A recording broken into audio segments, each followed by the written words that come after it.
Good morning, everyone, and welcome to another episode of Go Native Farms. And today we're going to be talking about powdery mildew and powdery mildew season, in particular on our squash here. Squash love to grow powdery mildew, and they love to start growing towards the end of August, early September, where I'm at. And if you look off in the distance, you'll notice you cannot see any mountains anywhere because it rained yesterday and it's pretty hazy and it's a very moist environment out here, which is going to be the perfect environment to grow powdery mildew. Cannot see the beautiful mountains in the distance. So let's turn around and take a look at this squash.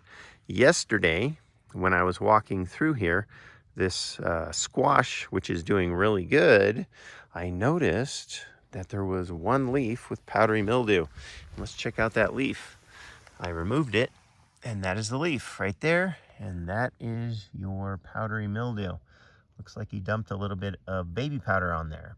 And that is something you want to jump on really quick.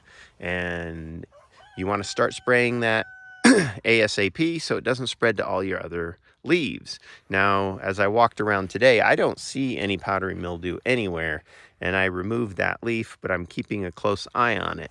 Now, when it starts to get in your garden and get on your leaves, there's a couple things that I usually use. And if we take a look, we have a garden fungicide in that green bottle, and that is sulfur. You can probably see the ingredients down there, and it is sulfur. You can try that, or you can also try neem oil. And this is the neem oil that I've been using lately. It's a nice organic brand. I don't use any type of fungicides that I think would harm myself or my garden too much, and these are the two that I use. Now, you might need to be a little bit careful with any type of a fungicide, because remember, we do have the beneficial fungus in the soil, the mycorrhizal fungi. So when you spray this stuff, spray it as little as you have to prevent it from dripping excessively into your soil, because it could potentially harm the soil down there. So these are the two that I use. And then if I'm going to be using this neem oil, the neem oil is really good for a couple of reasons, because not only does that neem oil work as a good fungicide on the plants, but it's also pretty good for killing bugs. Now, you could try that on your squash bugs if you have any on your plants.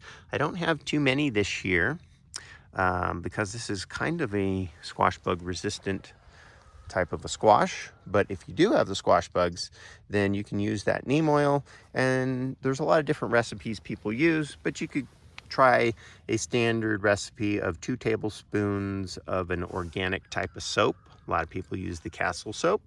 And then you could use 4 teaspoons of neem oil into 1 gallon of warm water, and you can shake that up. If you have a big job to do, you're going to want to use one of these bigger 1 or 2 gallon containers, because if you're trying to spray everything with one of these small quart-sized sprayers, then you're going to notice really quick that your hands are going to start hurting. So those are the 2 type of fungicides that I generally use on powdery mildew, and you definitely want to get on it really quick so you don't have that stuff spread throughout your garden, because it will spread like wildfire. Since we are smack dab in the powdery mildew season where everything is wet and humid, it's going to spread really quick. So don't waste any time. You want to jump on it really quick, start spraying that stuff. And as we walk through here, we can take a quick look at some of these awesome squash that we have in here. They're really big. They're kind of everywhere, and I'm keeping a close eye on that powdery mildew because I still have a lot of new squash that are coming on the plant, and I would like for those to develop and be able to produce seed. But you can see we do have some young ones right there, a couple of them that are real small, and I'd love for those guys to finish out and produce seed, because these are a really rare seed, which you can hopefully find at the Native Seed Search at the end of the year. We're in 2025, so they should be available in 2026. And this is a really awesome squash called a Navajo banana Hubbard squash, and they get really big and they're pretty awesome. And I know you guys like your squash as well and don't want to lose them to powdery mildew. As we look around here, not seeing too much of that powdery mildew, but it is going to be coming on fast and furious. And we'll just kind of walk down a little bit more and we'll take a look at a few more young squash that are coming on. And look at these vines. They're so long. They go forever. They go way down there. And there's another one doing pretty good down there. And we want to get as much seed as we can off of these really rare squash. So as soon as I see that powdery mildew, I'm keeping a close eye on it. And that is my tip for the day on how to deal with the powdery mildew. Now, the other thing I'm going to talk about is another fungus in my upcoming video that I was able to deal with that neem oil. And that fungus was on a peach tree, and it was on peach leaf curl. So we'll take a real quick look at the peach tree down here, and I'll show you how good it looks right now and how we were able to conquer that peach leaf curl. And there it is. This tree is quadrupled in size and it's doing really good. I probably need to put a little more fertilizer on there, maybe a little manure tea or something.